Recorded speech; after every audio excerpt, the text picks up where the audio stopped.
네, 안녕하십니까. 정인태의 한국어 교육 이야기 시간입니다.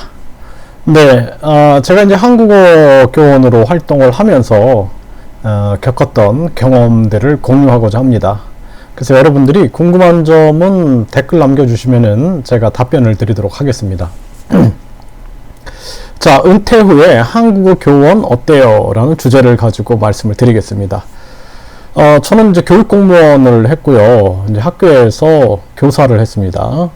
네, 국립학교에서 교사를 하고, 저는 이제 국어교육과를 졸업을 했어요.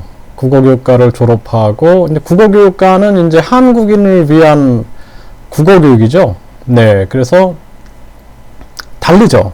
한국어 교육과 국어 교육은 다릅니다.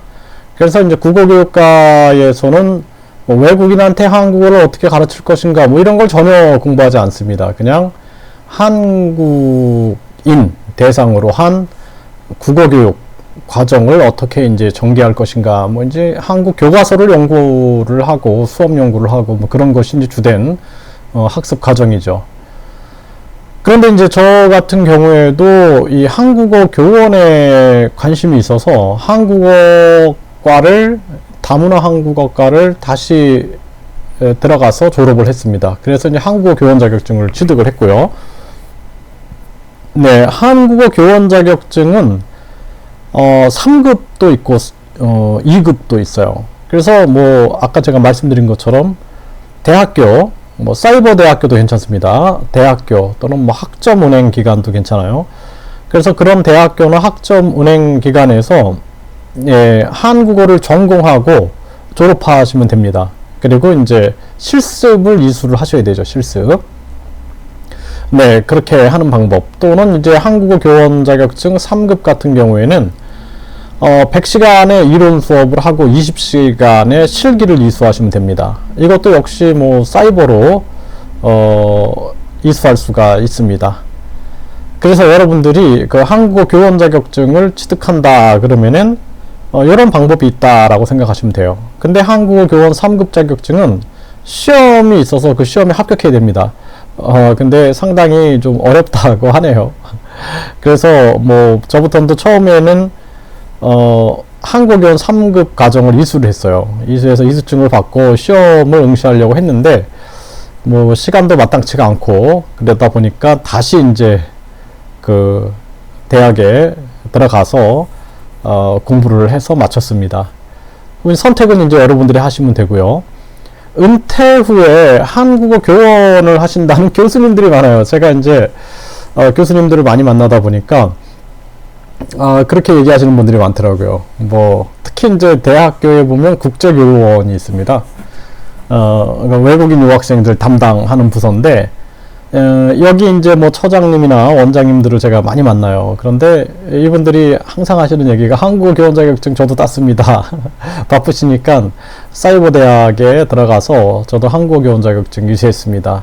그래서 급할 때는 그 뭐 처장님이나 그런 원장님들이 직접 한국어 교원으로서 수업도 진행합니다. 뭐 이런 얘기도 하시더라고요. 네. 은퇴 후에 한국어 교원이 어떨까? 일단은 은퇴 후에 한국어 교원을 하겠다 그러면 미리 준비를 하셔야죠. 미리 자격증을 취득을 하시는 게 중요하고요. 그리고 이제 뭐 시간이 허락되시는 분들은 주말이나 밤에 저녁에 직접 이렇게 수업을 하시면서 준비하는 것도 좋습니다. 그래서 그 한국어 교원으로서 활동하려면은 이제 뭐 처음에는 뭐 우리가 예를 들어서 대학교에 보면 한국어 학당이 있어요. 한국어 학당에서 가르칠 것인지 또는 그 다음에 사회통합 운영기관이라는 게 있습니다. 법무부 사회통합 운영기관에 보면은 외국인들이 이 한국어 교육을 이수를 해야 돼요. 사회통합 5단계까지 이수를 해서 그래서 이제 뭐 국적을 취득한다든지 또는 뭐 본인들이 비자를 영주권을 취득한다든지 또는 뭐 한국에서 기간 제한이 없는 그러한 취업 비자를 취득한다든지 뭐 이럴 때 필요한 게 이제 사회통합 그 이수증입니다. 그렇기 때문에 한국에 보면은 뭐 대학교에도 사회통합 운영기관들이 많아요. 사회통합 운영기관. 그래서 그런데 가서 내가 일을 할 것인지, 또는 다문화 가족지원센터가 있어요.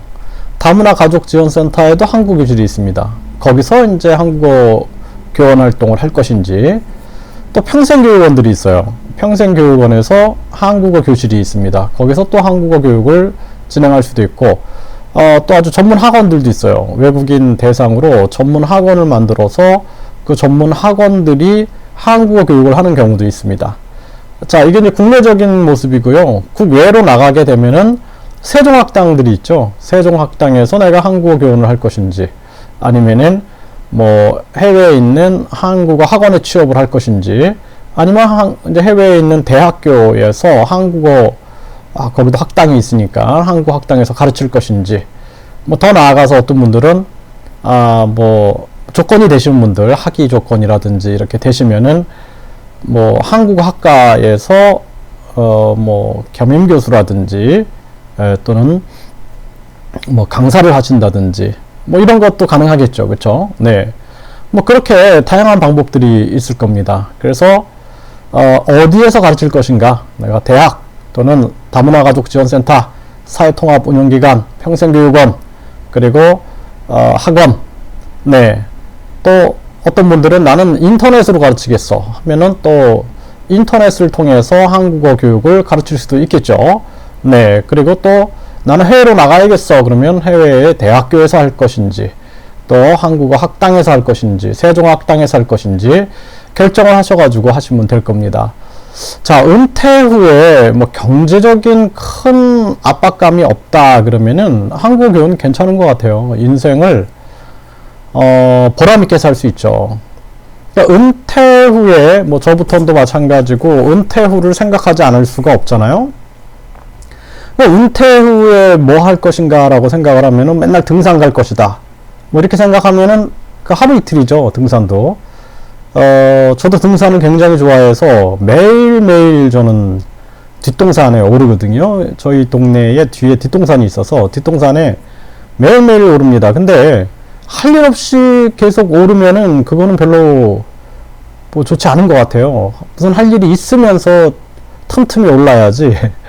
그래서 은퇴 후에 중요한 것 중에 하나가 뭐 여러 가지가 있어요. 그 중에서 은퇴 어떤 자금, 네, 노후 자금이 내가 충분한가, 그다음에 건강, 이 건강 굉장히 중요하죠, 그렇죠?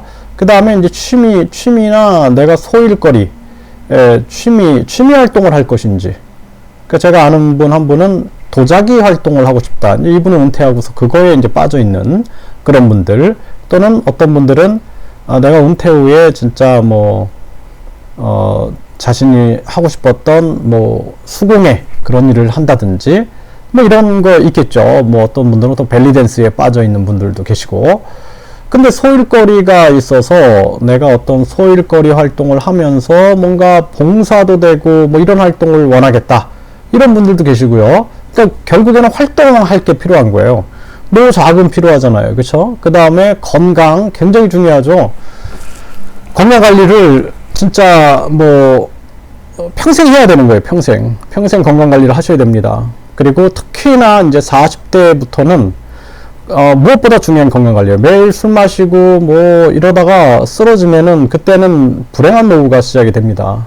제가 아는 분들도 뭐 토요일 일요일도 뭐 그냥 회사에서 뭐 술 마시러 가자 그러면 나간다 그러고 아주 너무 힘들다 막 이렇게, 어떨 때는 자기도 모르게 자기가 차에서 자고 있는 자기 모습을 발견한다라는 거죠. 이렇게 대리운전하고 왔는데 차에서 자고 아침에 보니까 차에 안에 있고, 그거는 굉장히 불행한 거예요. 불행한 거.